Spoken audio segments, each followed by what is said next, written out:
What's up, everybody? Welcome to a brand new episode of Part of the Problem. I am Dave Smith. He is Robbie the Fire Bernstein. How are you today, sir? I'm doing well, Mr. Smith. How about yourself? Very good. Very good. It's a beautiful day outside. It feels like spring is finally here, Rob. I think it's going to be 80 degrees today. So I'm going to have to trade in this hoodie for a t-shirt after this podcast go and go my tits and sunbathe, baby. There you go. Now there's a visual for you.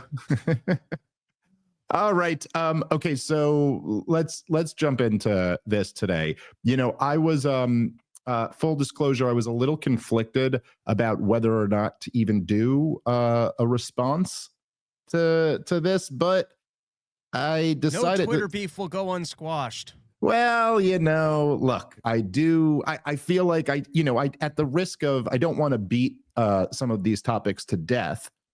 But at the same time, you know, when somebody's specifically making content about you and it's being viewed by hundreds of thousands of people, there's a feeling of like, well, I should respond to this, especially when I think they're making very bad arguments.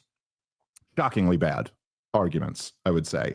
And, you know, look, I mean, this debate is just, it's been huge. It's really been unbelievable to me that it just has not stopped. Like, I kind of thought it would be like a few days of being crazy, but it is just, there were a couple weeks later and it is still just, you know, really crazy, the response to it. And anyway, so the video, I'm going to respond to Konstantin Kasin's video.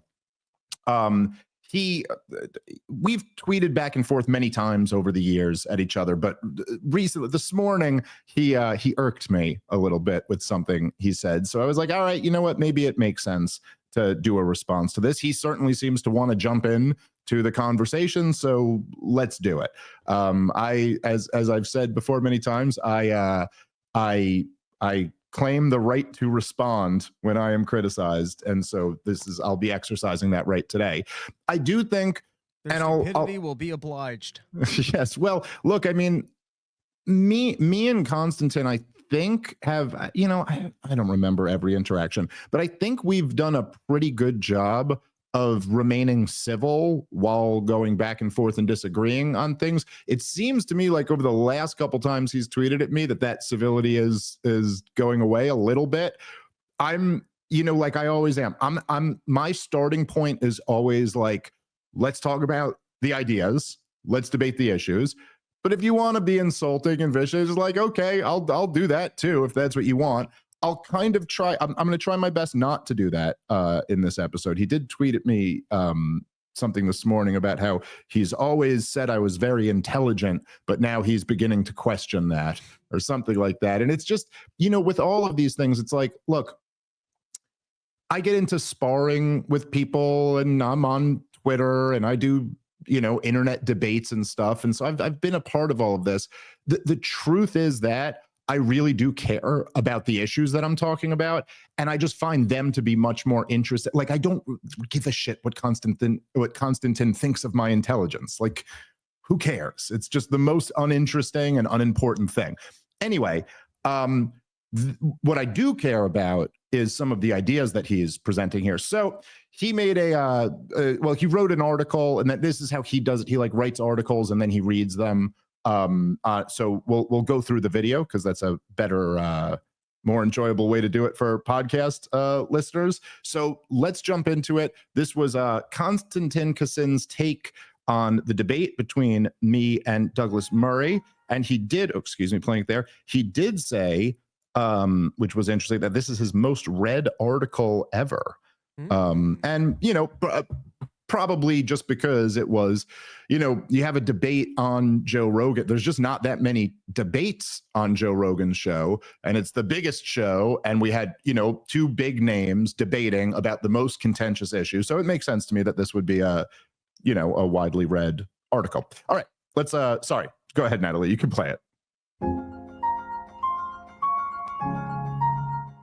Prepare for the unprecedented. I'm about to admit I was wrong. For years, I've celebrated the rise of new media and its impact on our ability to seek truth, challenge false narratives peddled by legacy institutions, and transform the way we conduct our public debate. The rationale behind my thought process seemed solid. After all, the medium is the message. The reason I thought our conversations about politics, culture, and entertainment had become so fake was the rapidly shrinking soundbite and a media elite more interested in winning than learning. Journalism, academia, and politics merged into a monoculture whose consensus rested primarily on the vigorous inhalation of gases emanating from their own backsides into which they'd firmly inserted their heads. "I don't know anyone who voted for Trump," was their mantra. Far from being a confession of ignorance and a lack of perspective, this phrase was uttered with pride at dinner parties to signal membership of the elite class. The response from this contingent to the sequential dismantling of their core assumptions about the way the world works was an attempt to use credentialism to make reality go away. "Experts think vaccinating newborns against COVID is essential. Now pipe down, mask up, and follow the science." TM. In decades past, absent the ability to make their voices heard, the proles would have had to grumble away about big pharma in obscurity, as people, mostly hippie lefties, had been doing for ages. But thanks to the technological revolution, which reduced the cost of running a major broadcasting channel from millions of dollars to the price of a smartphone, the era of gatekeeping was well and truly over. The discredited mainstream media continued to peddle lie after lie in an attempt to keep its political opponents from governing and being re-elected. But it then faced a powerful counterweight. Elon Musk ended the regime of censorship and enforcement bias in the digital public square of Twitter, declaring, "You are the media now," as major podcasts and YouTube shows secured audiences most mainstream media outlets can now only dream of. By the time of the last year's presidential election in America, the rise of new media had become undeniable, with many rightly calling it the podcast election. Curious, open-minded, inquisitive podcasters, unrestrained by the need to comply with corporate media message discipline and social media censorship, were finally able to speak freely, seek the truth, and debate controversial ideas in good faith in front of grateful audiences of millions. Okay, so far, so wonderful. We could pause it right there. I could not agree more with the "so far, so wonderful" point. So this is, I mean, I think a pretty good start that me and you, Rob, would probably largely agree with. I mean, I do think to some degree he's underselling exactly how corrupt and evil the old media guard was. But more or less, that's, I think what he's starting with there is exactly right. And it's exactly the type of stuff that we've been saying for a long time on this show. There's just no question that this is what's happened. You know, I mean, the corporate media lost all of their trust. They were lying and weaponizing these lies to maintain power. It got to a point where everyone saw through it, and now people are pursuing alternate voices. I guess the only thing in there that I'd kind of disagree with is that there was never, you know, when he says the era of gatekeeping was finally over, well, that's not exactly ever true. It's never the case that there's no gatekeeping. You know what I'm saying? Like there's always, it's just became a much more decentralized group of gatekeepers, but there's still always going to be some voices who get in and some voices who don't. Every show, no matter what the show is, they get to choose who they have on and who they don't have on. It's just that you don't get to gatekeep in the same way. So like, let's say, for example, you're talking about the idea of vaccines. Well, the pharmaceutical companies, with their somewhat significant influence over the corporate media, can gatekeep voices like Bobby Kennedy from ever getting on there. But if Joe Rogan wants to have Bobby Kennedy on, there's nothing they could do about it. The same can also be said for the military-industrial complex. I mean, if you turn on CNN or MSNBC or Fox News, you are hearing from former CIA director, former Pentagon employee, former director of national intelligence, but you're not hearing voices like whether left or right. You're just not hearing the people who are outside of that, or very rarely hearing the people who are outside of that establishment. But now Tucker Carlson gets to decide. It's not up to some suit in a corporation somewhere. It's up to the guy who's built the trust with his audience, like it or not. So anyway, that would just be my only bit of critique there. But a good start from Konstantin Kasin. It seems like we've got a great bit of content here. He gets it. We'll see. Any thoughts on any of this, Rob? Well, I'm looking forward to the pivot to, hey, but there's this one thing that's just too important for people to be allowed to have freedom. But not Israel. Everything else is fine. Yeah. Just not. Whoa. We got wars to fight here. And okay. That's different than when you heard that pitch from people that wanted to tell you that about global warming, and that's different than when you heard it about COVID, and it's different when you heard it countless other times. But this one is actually so important that we can't allow for that freedom thing because people are getting it wrong. There you go. Okay, let's keep playing. Well, what could go wrong with democratizing information? Well, as it turns out, quite a lot. Just as the assumptions of the elite class were proved wrong by the actions of their fellow citizens during the era of Trump, Brexit, and COVID, the assumptions some of us held about the future of the media are now crumbling before our very eyes. With politics becoming the primary form of entertainment in Western society, more of us now get our news and opinions from entertainers rather than serious commentators, and, just as importantly, we often struggle to tell the difference between the two. Now, having transitioned from a career in comedy to my current role as writer, interviewer, and political commentator, I can hardly complain about the meshing of culture, politics, and entertainment. And I am not complaining. I'm merely pointing out that the incentive structures and thought patterns we would typically associate with the entertainment business are not the same as those we would expect to see in journalism and academia. This difference was perfectly illustrated in the recent debate between journalist and author Douglas Murray and comedian and podcaster Dave Smith on the Joe Rogan Experience, the world's biggest podcast. Officially, the full 3-hour discussion was mostly about the wars in Gaza and Ukraine, with Smith being in the so-called anti-war camp and Murray being a supporter of both Israel's campaign to eliminate Hamas and Ukraine's struggle to retain its sovereignty and independence. These conflicts and both men's positions have been debated endlessly. That part of the discussion is less relevant here. The much more interesting fault lines were exposed on the fringes of the debate. The conversation began with a... That's a mighty convenient approach to have. It's a mighty convenient... Sorry, go ahead. The bulk of the conversation or the substance of it. Like, I mean, it's wild to me how many people who want to find a way to defend Douglas Murray in this debate, which just on so many levels to me seems to be like a crazy losing game. Like, why would you want to go down with this sinking ship? But okay.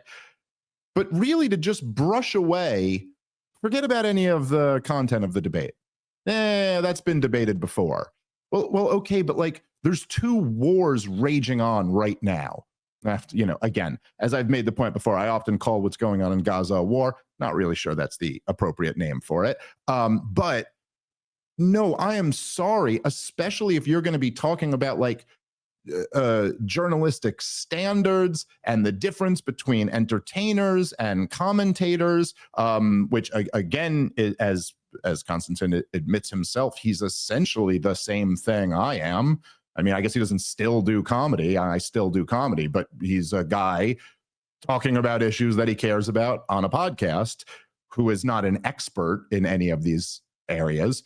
But isn't it awfully convenient how there could be so much discussed and written about, like my standards or my lack of expertise or all of this, and none of them ever want to do is point to like, Dave got these 5 things wrong. Douglas Murray demonstrated his expertise in this point. It's never that. And in fact, he just openly, imagine like starting your review of a debate and then openly going, hey, I'm not so interested in the debate. Forget that part. But how about the other part?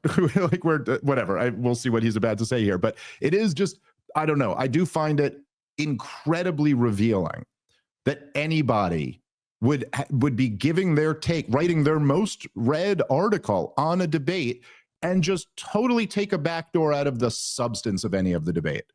I don't know. It's very strange. Oh man, this is my most read article I've ever written. It was about the Lakers-Knicks game last night. But forget about the game. Let's just talk about the halftime show or whatever. It's just very bizarre to me. But all right. And do they have a specific credentialing system that they'd like to speak to for who would be qualified to be a commentator on these issues? Because feel like if you took our track record against Rachel Maddow, we probably have a better track record of better political analysis about basically everything from the time that I've been on this podcast. So we'll be back to just if MSNBC platforms someone, are they endorsing Rachel Maddow right now and saying that that's the kind of expert class that we should be listening to? Or what is there some sort of a test people are supposed to take? And what test would be better than the track record of commentary and the legacy of getting things right than you and I have? So I'm curious to know in this discussion of that we need to go back to some sort of a credentialing standard, what specifically is the standard that they're advocating for? And then give me the specific names. Who are supposed to be the voices of reason? Or where are they supposed to have come from that they now have the standard of a stamp of approval? What is we can't just Rob, you can't just have podcasters talking about these things, says a podcaster. There's no problem having Dave Rubin and Bill Maher talk about them. We need experts. But like they're supposed to be experts. No. What this all is just a naked, like, I don't like that they disagree with me. I don't like the people who are critical of Israel or critical of Ukraine. I don't like them getting platformed. Essentially what's happening here, and this is just the fact, right, is that our side is winning. We're winning the battle on the podcast front. And yes, I mean, Konstantin kind of lays it out there. Yes, this became the new center of where the American political conversation is happening. And because, and in large part, it's because, well, I mean, it's a mix of things, but in large part, it has to do with the fact that the biggest podcasters happen to be really open to this anti-war point of view. You know, and they've heard people make the anti-war argument, and they're like, shit, that is really compelling. In the case of Tucker Carlson, for example, I mean, he's really like, you know, what went from being kind of like essentially a neocon and then went to Iraq. He's been there and then got turned around on it and was like, oh my God, this is a disaster, what we're doing here. But so because of that now, the gatekeepers, the new decentralized gatekeepers, aren't keeping the anti-war voices out. And so we've got a shot now to make our argument, and we're winning. And then you could see this in opinion polls. Support for the war in Ukraine has gone way down since the beginning of the war. And support for the war or Israel's assault on Gaza has gone way down, particularly with the younger generation. And so this is essentially it. It's like you're losing the argument. And so now we got to figure out, you know, how to plug up this hole.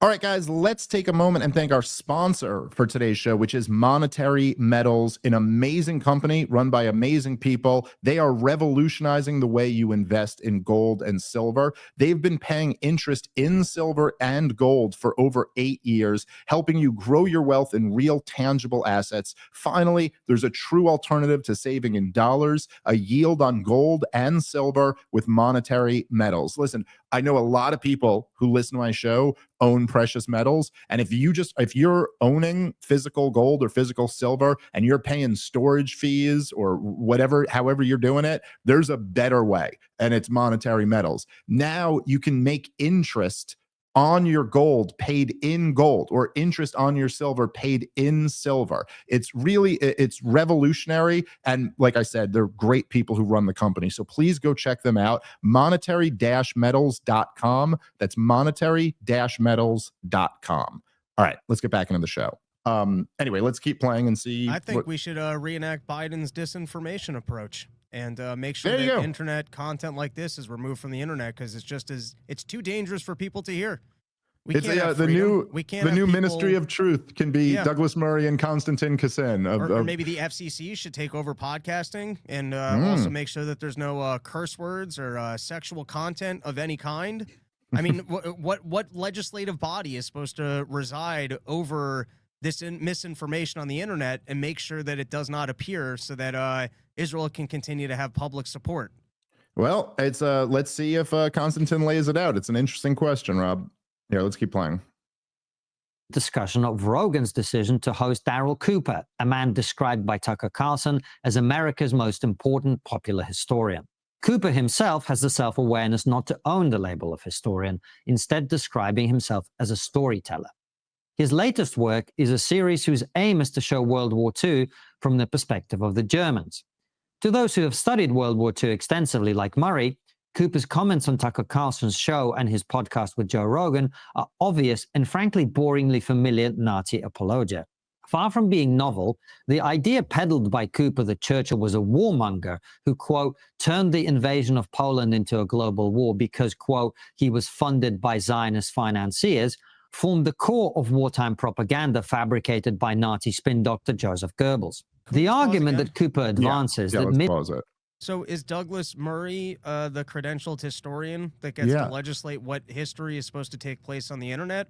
Or is it supposed to be some sort of other administrative body that should be able to rule in Douglas's favor? Is there a court in which these opinions because if you notice, Rob, it's a very good point, because if you notice, and then, you know, he's veering into Konstantin here, which is, again, it's identical to woke leftists. I don't even know. I know, you know, sometimes I'll argue that they're the woke right, but they're not. They're the left. They're just woke. I don't know. It's, oh, yes, Nazi apology. If you're not even allowed to discuss these issues, you're not allowed to look at anything from the other point of view, even when he says things that are mainstream history. Like there's the claim that Adolf Hitler was downplaying his anti-Semitism in the early 30s. There's I'm blanking on the historian's name, but he did a whole thing on this about how at the Olympics, I think it was Sagar and Jetty was just talking about this on Breaking Points, or maybe it was Ryan. One of them was talking about this.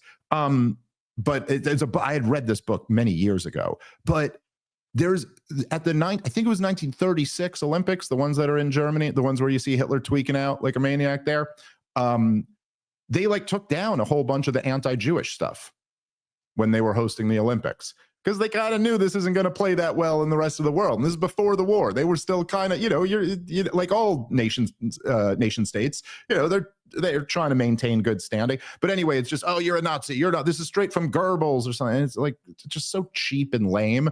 But to your point, he just kind of throws in there as an assertion that to people who have really studied World War II, like Douglas Murray, like what, they never seem to have to explain, like, by what metric have you decided that Douglas Murray has studied World War II more than Daryl Cooper?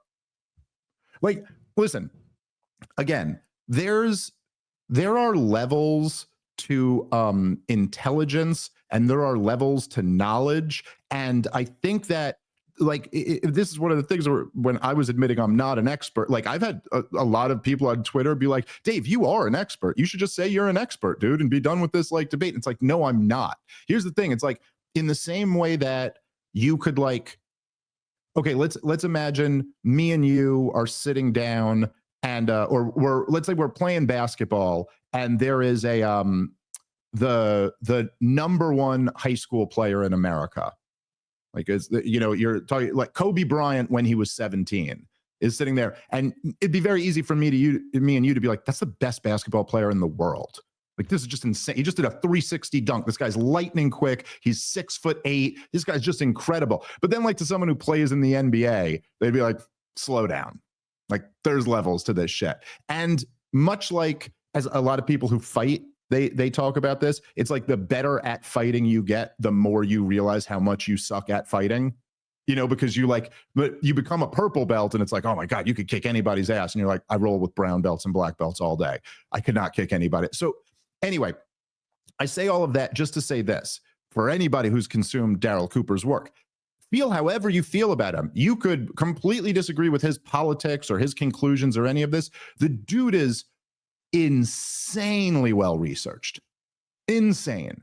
Like, I mean, I genuinely think he's probably read over 100 books about Israel Palestine.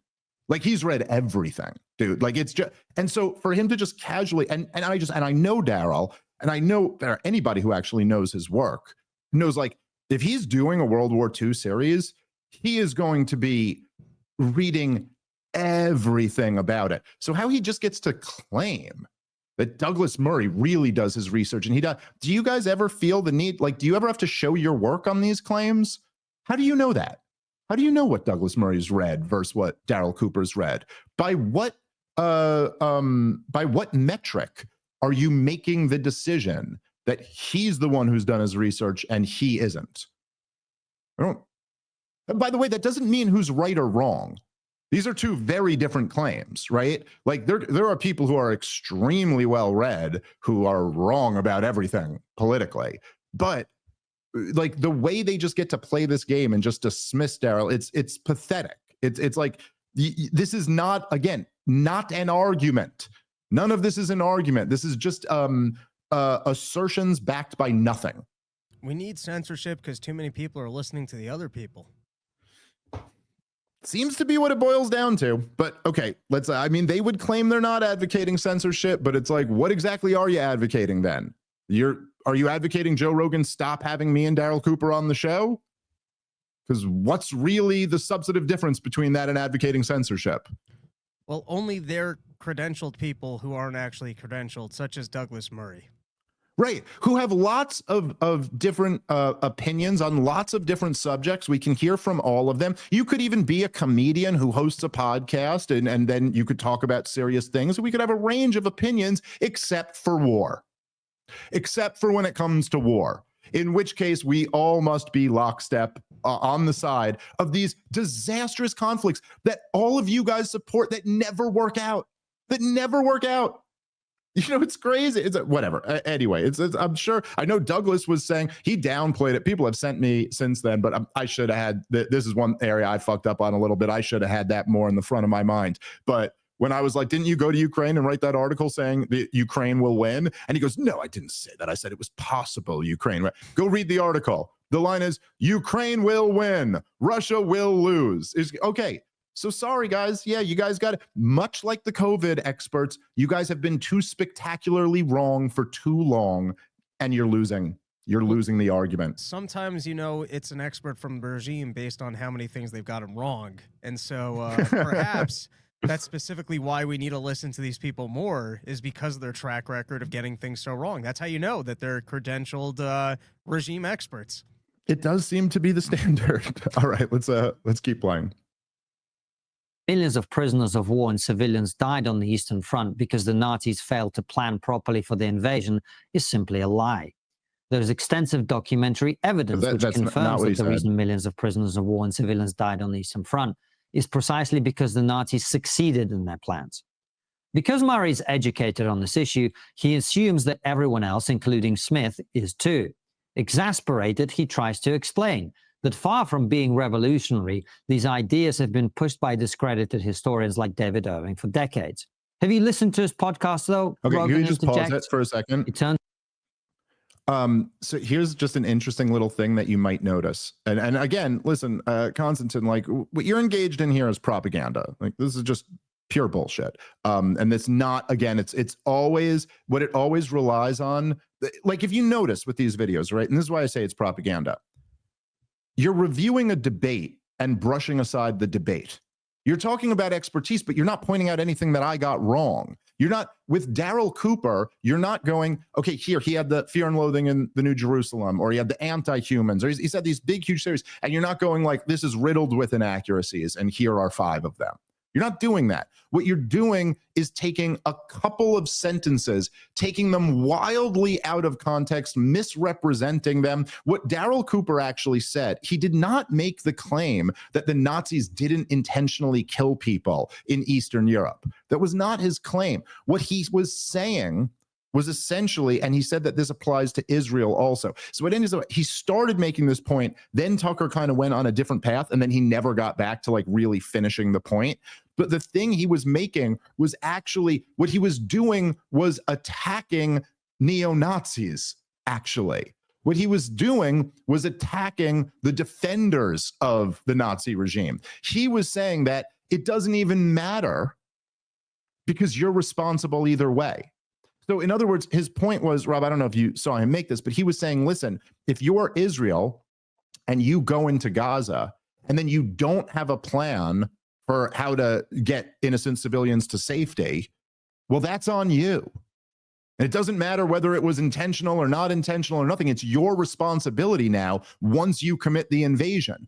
And so likewise, he was saying, even to because one of the things he brought up, and this is it was a letter from like one of the Nazis back to Germany who was out in Eastern Europe. And I guess it was I think it was in 1940, if I'm remembering correctly. But so he said basically they're in the middle of the war. There's a lot of devastation, and he was writing back going like, listen, like all these Jews that we got in these camps, or maybe not just the Jews, but whoever was in these concentration camps, he goes, I think a lot of them are going to starve to death, and it might be more humane to just execute them or something like that. But Daryl was saying like, look, even if that's the case, that even if you're saying like, oh, it was just like in the war, they didn't mean to do any of this or nothing. He goes, it's still a bullshit excuse because it doesn't matter. You invaded these countries, you set up these camps with no plans for how to take care of these people, and you're still responsible for it. So he wasn't making the argument that they never did this intentionally. He was saying, even if you make that argument, the argument still fails. That was the point. So again, Daryl Cooper just wrote a piece the other day. I still have not gotten a chance to read it, but Daryl Cooper just wrote a piece last week, condemning anti-Semitism. None of them will ever bring that one up. They always bring up the 3 lines that they like to take out of context. They never bring that up. But aside from that, there's, a Konstantin here. And this is what I mean, like when it's starting to get into propaganda, is that he sits there and he goes, actually, you know what? Bring it back a second, Natalie, because I want to make sure. Let me get this right, because I distracted myself in this rant. Just bring it back a few seconds, because I want to get the point that he was making. Far from being revolutionary, these ideas have been pushed by discredited historians okay, you like can David. Stop it right there. Thank you. That's all I needed. So this is the other thing that's propaganda here. Okay. And you remember, I give Michael Malice a lot of credit for being the one who pointed this out to me. And then as soon as he points it out, you go, oh, that's a really, really good point. But his point was, he goes, you remember when they tried to cancel Joe Rogan last time? I'm sorry that I might have brought another one on him, but it'll fail. So it's cool. But so last time they were trying to cancel him over the COVID stuff, and you remember, do you guys remember? I'm sure, Natalie, you weren't with us on the show there, but I'm sure you remember at this point, every single person in the corporate media, all of them, all said horse dewormer. Joe Rogan is taking horse dewormer. Now, ivermectin, the drug, first of all, I think it's been prescribed 1 billion times to people. It's people have won Nobel Prizes for ivermectin and stuff. It's like, it's people medicine. Now, it's also veterinary medicine, but it's given to like hundreds of different species of animals. Now, one of those things is for horse deworming. And yet they all picked that one. Like, just think about that from like a mathematical point of view. Like the odds of that are like 1 in 100 billion or something like that, that you would all pick the one thing. If there's like tens of thousands of different options, and every single person in the mainstream media happened to pick this one, why is that? Okay, because they all decided that this was the most discrediting thing to say, that this is the thing that would make him look the worst. So likewise, where'd you get David Irving from? Why are you saying, okay, now it is true that David Irving may have shared some of these views, but Pat Buchanan wrote a whole book about it. Pat Buchanan was a speechwriter for Richard Nixon. He worked in the Ronald Reagan White House, and I think he worked in one other. I believe he was in 3 White Houses. He ran for president twice.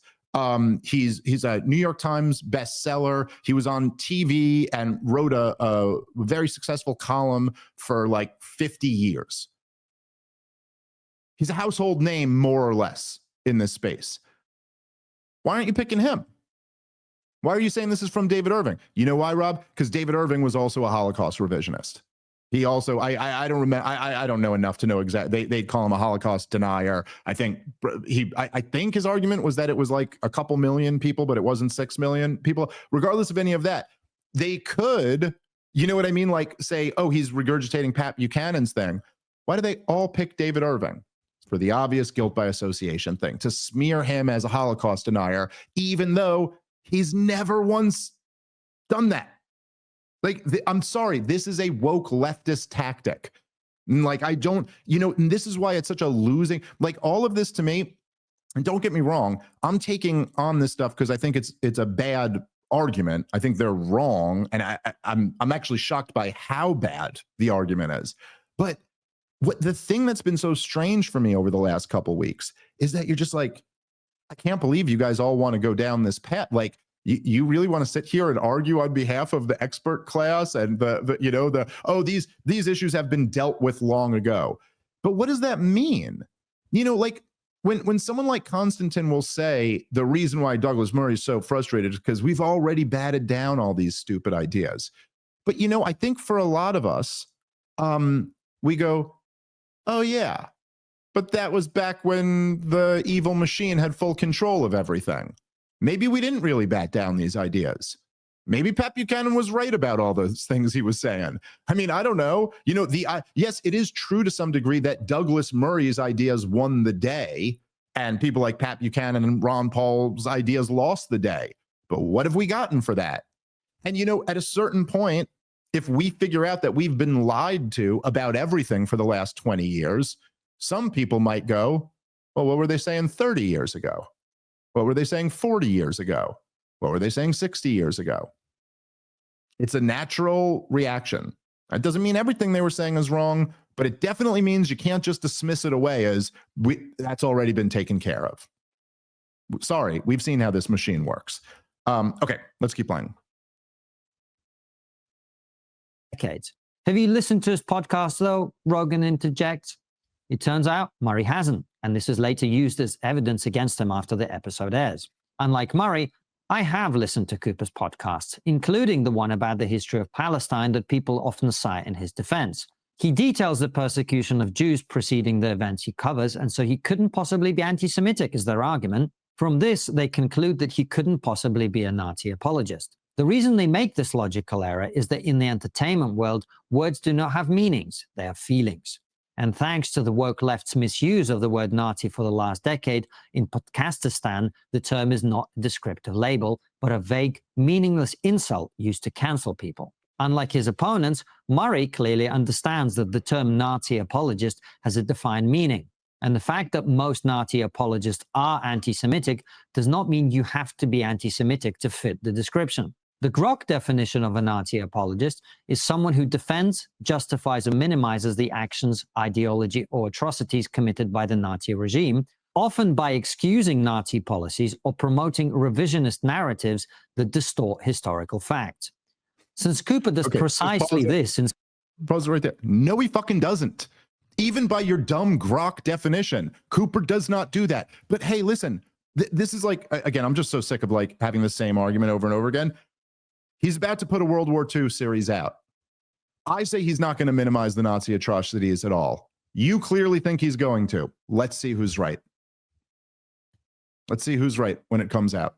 Okay? And like, yeah, I mean, again, it's almost like we're getting into this territory. In fact, I don't know if you remember this, Rob. I believe we played it on the show.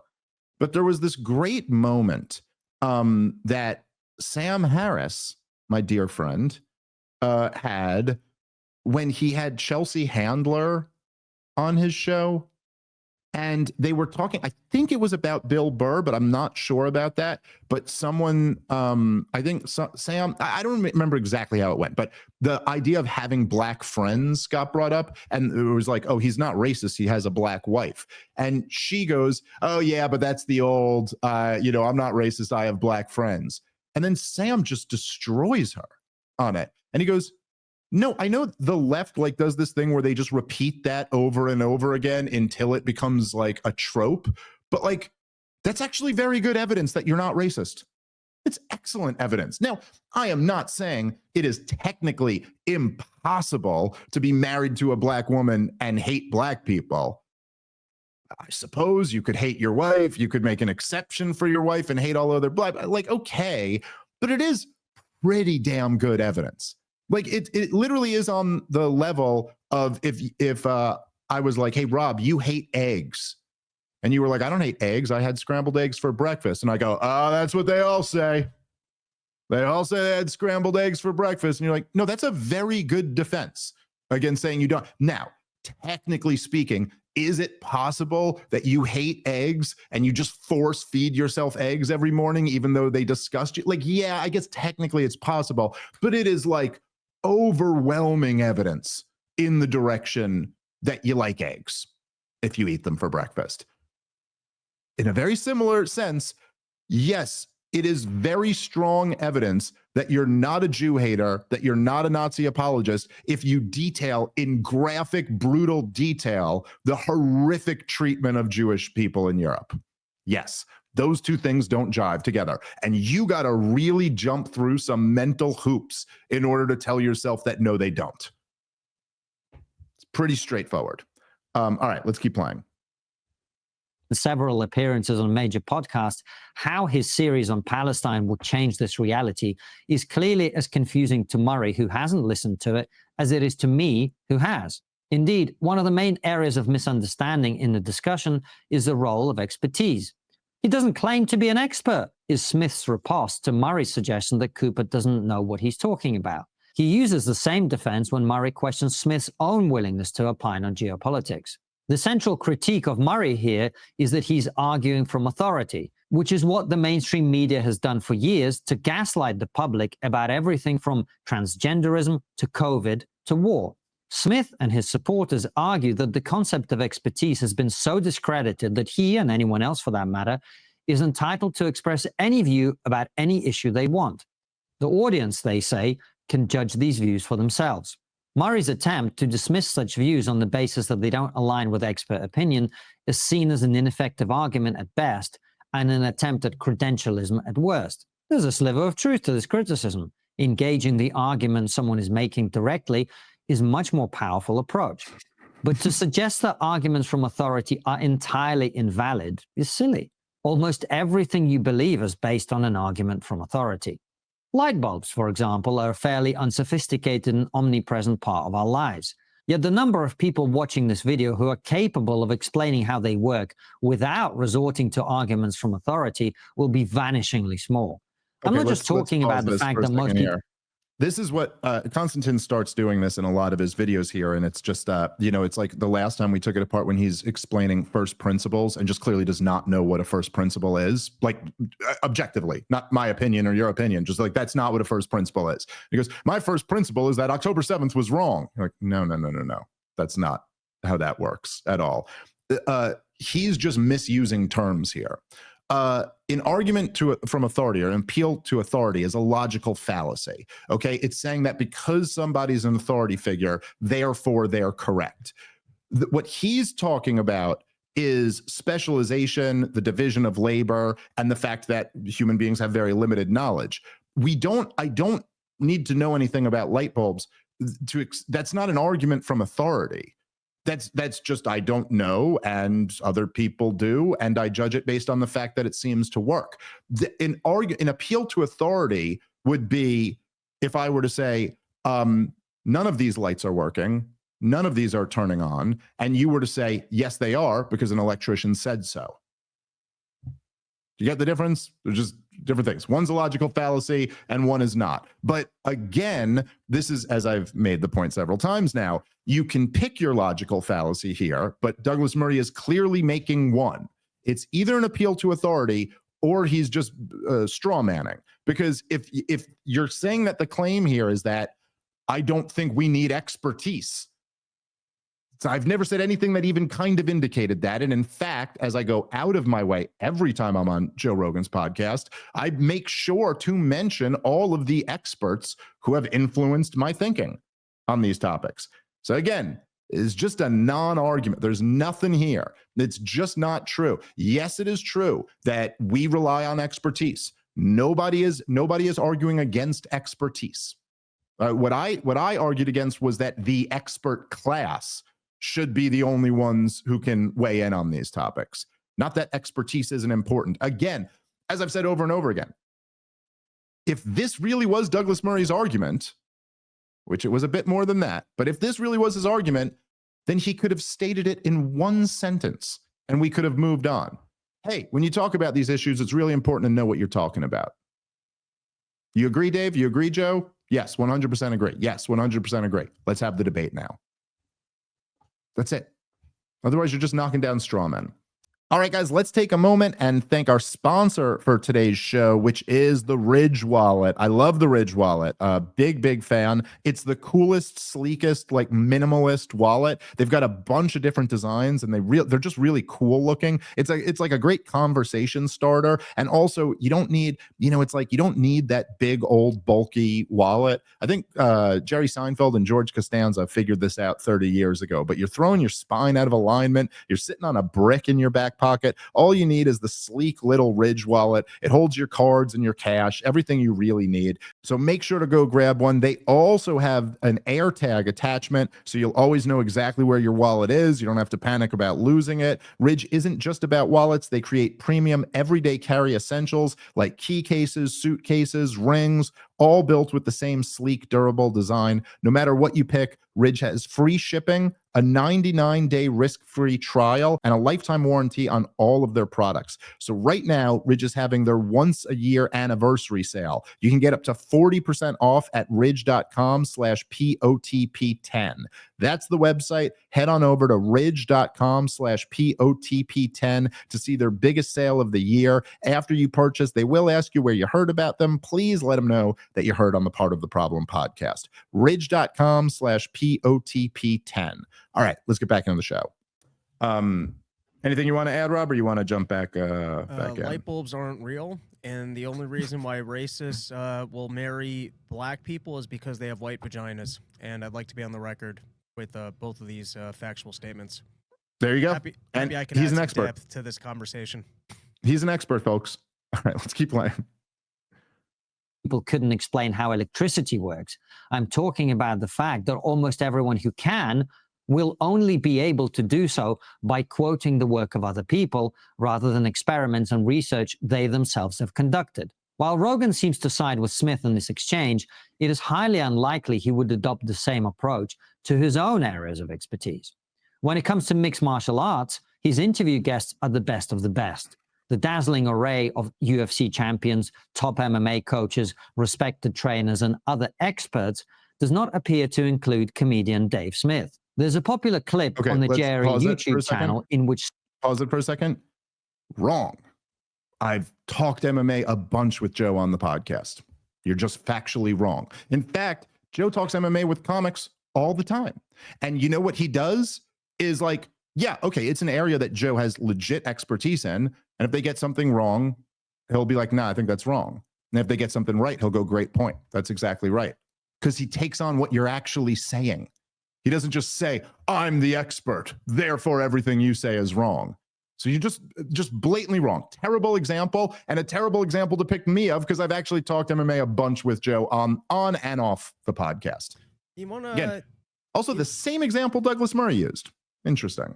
I'll tell you something interesting about light bulbs. I don't understand how light bulbs work, but I have electrocuted myself. And from learned experience, I could tell you if you touch the exposed light bulb, you might electrocute yourself.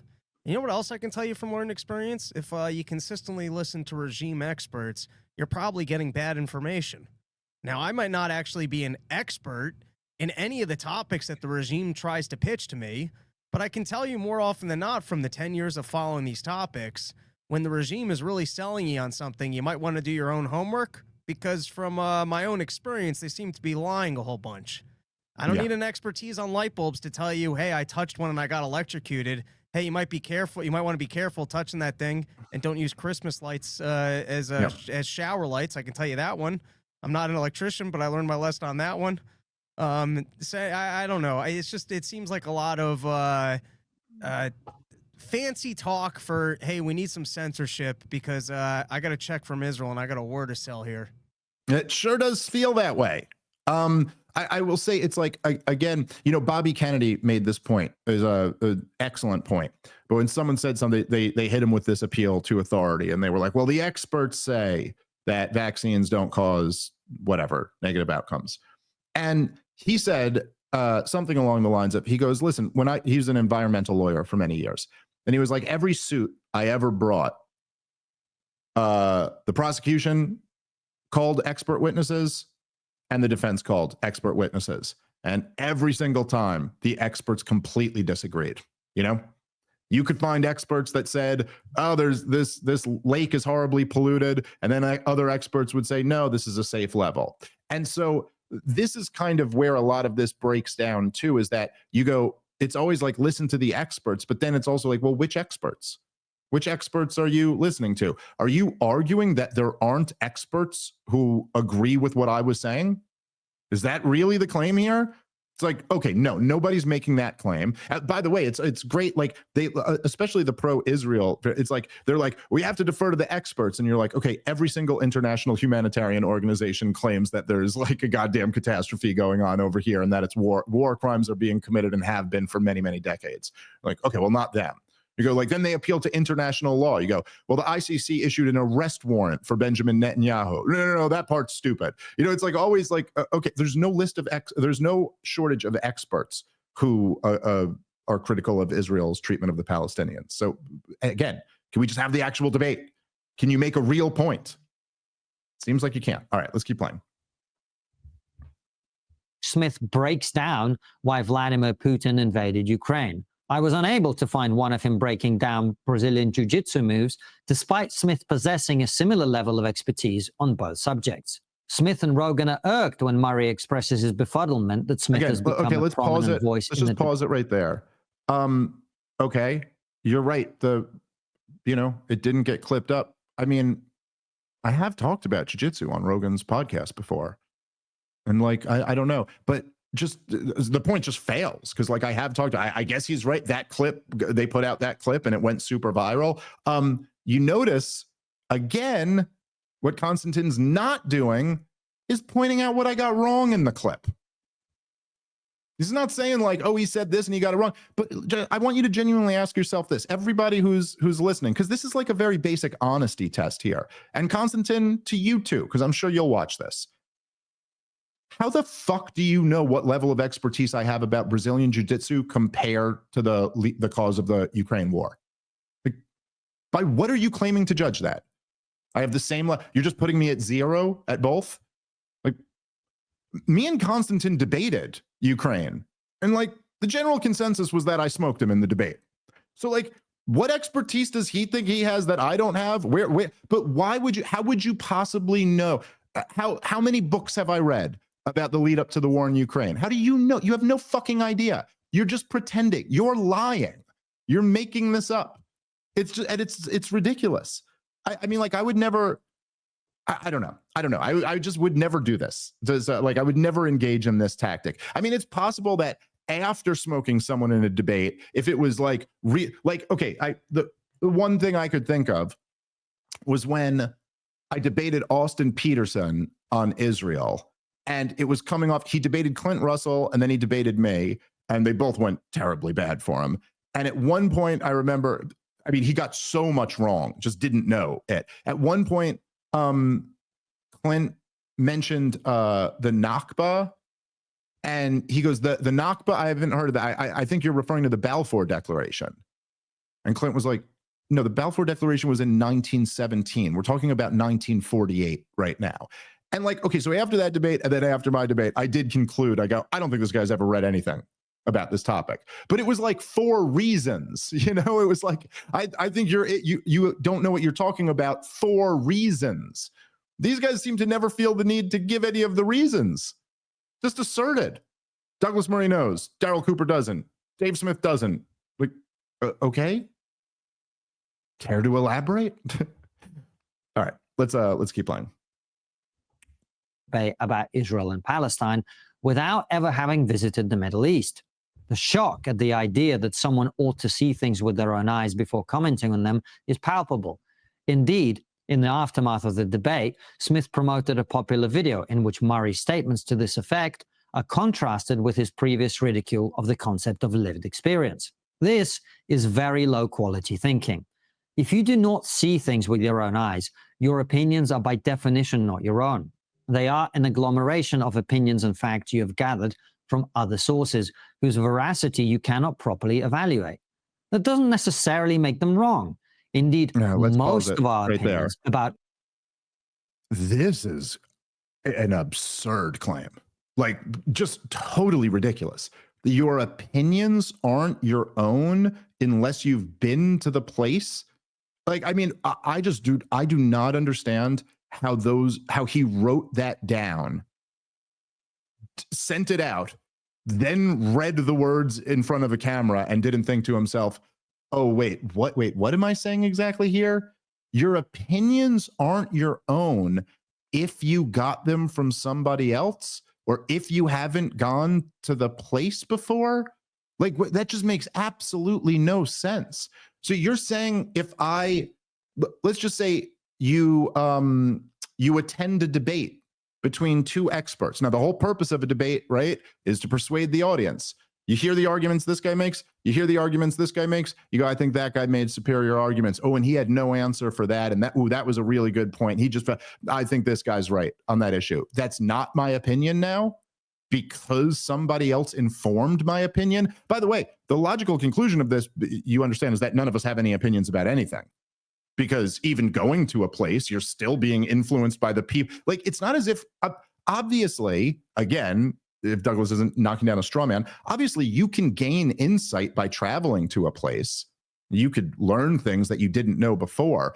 But to pretend like by putting your feet on the soil, you magically now take in all of the information and everybody's experience and see it from everyone else's perspective is fucking ludicrous.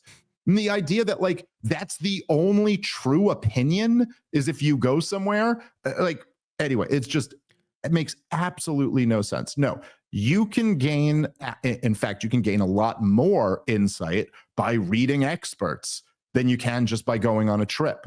I mean, like, look, let's say, Rob, me and you went, what was it, 2 years ago now, we went on a European tour. We went to Ireland and Scotland and Amsterdam and London. I don't know too much about those countries' history. Like, I know a little bit here and there. I know mostly what kind of involves America. You know what I mean? Like, are the areas I know most about. But like, okay, let's say we go to Ireland, right? If I were to do a deep dive on Ireland or the Irish history, the way I have on Israel, Palestine, or Ukraine, or any of the topics that I talk a lot about, like, let's just say if I were to read 15 books about the history of Ireland, okay, which I'm not going to do, but like I could do it if I had to. So let's just say I read 15 books. Are you honestly telling me that you think I would get more insight from our trip there than from reading 15 books about it?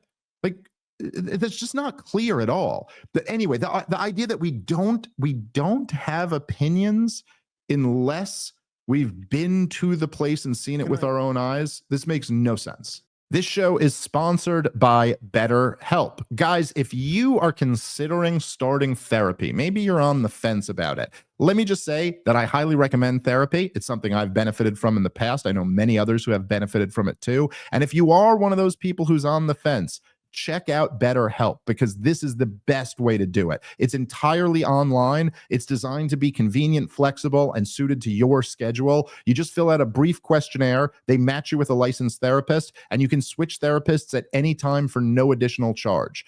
Check them out at betterhelp.com/problem today, and you'll get 10% off your first month. That's BetterHelp.com/problem for 10% off your first month. All right, let's get back into the show. So conceptually, if I were to see a picture of the pyramids, I can't have an opinion that they're impressive because I haven't actually been there.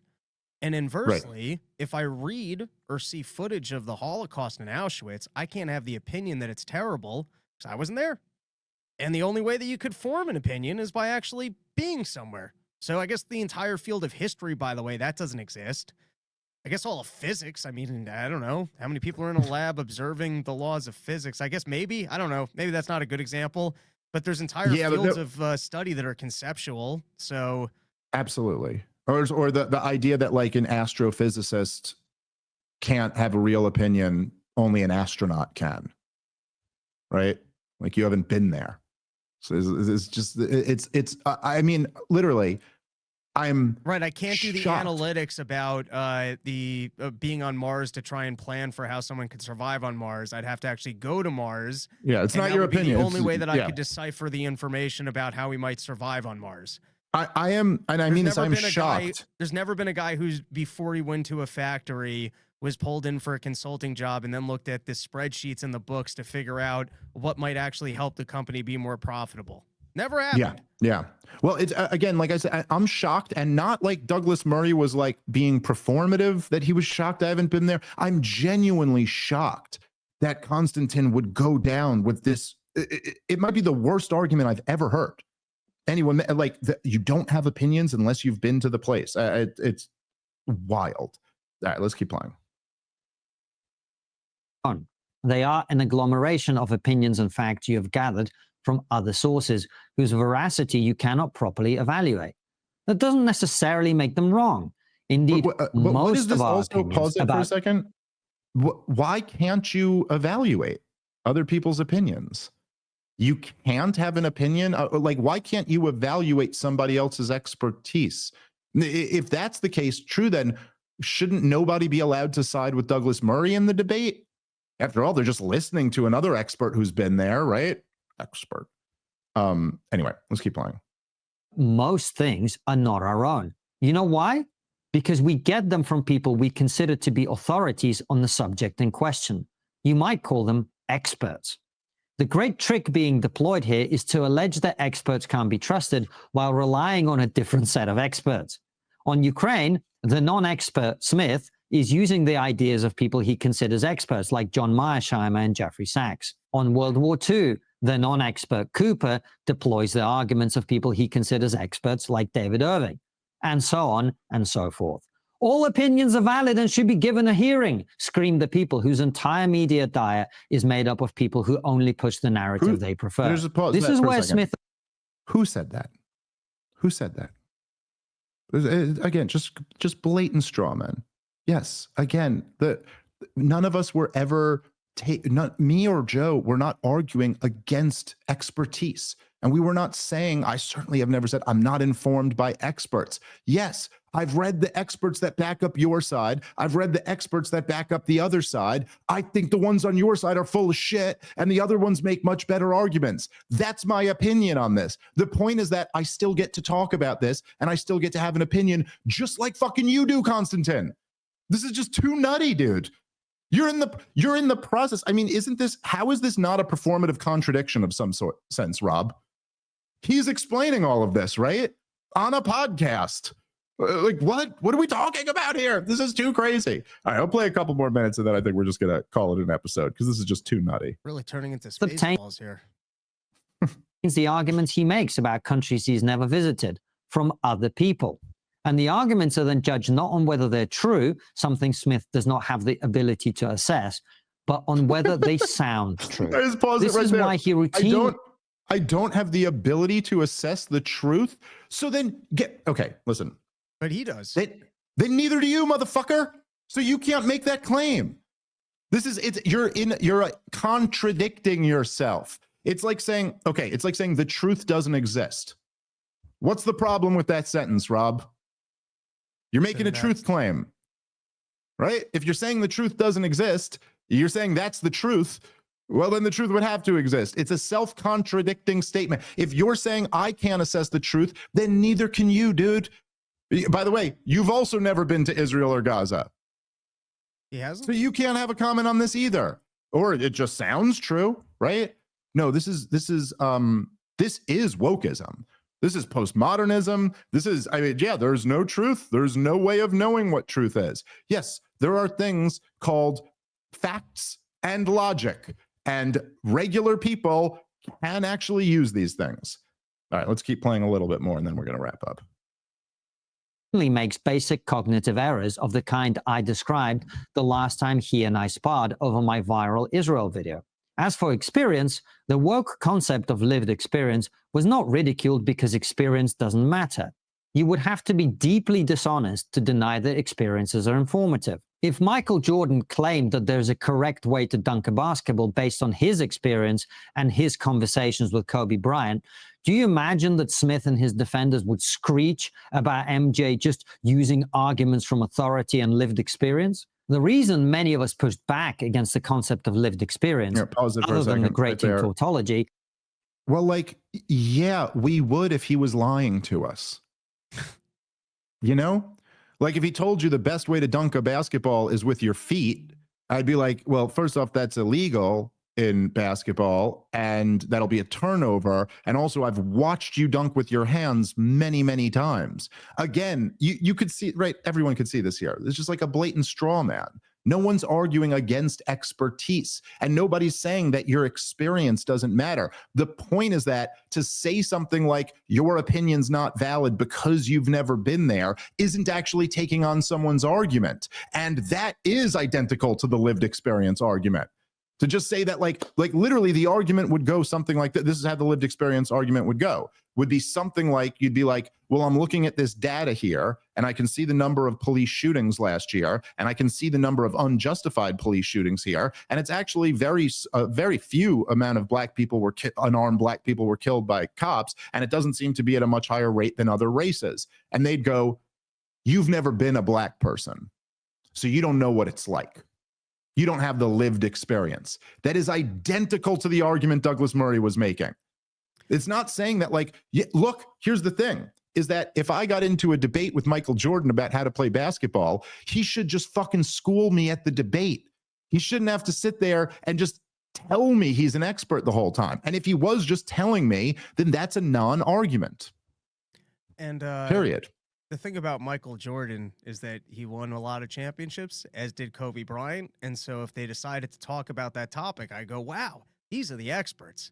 But when the expert class decides to tell me something and they've gotten it all wrong repeatedly, I go, it's like if Michael Jordan broke his legs before he got to the NBA and never played basketball other than at the high school level. And it's a good point. It's a good point. We judge him.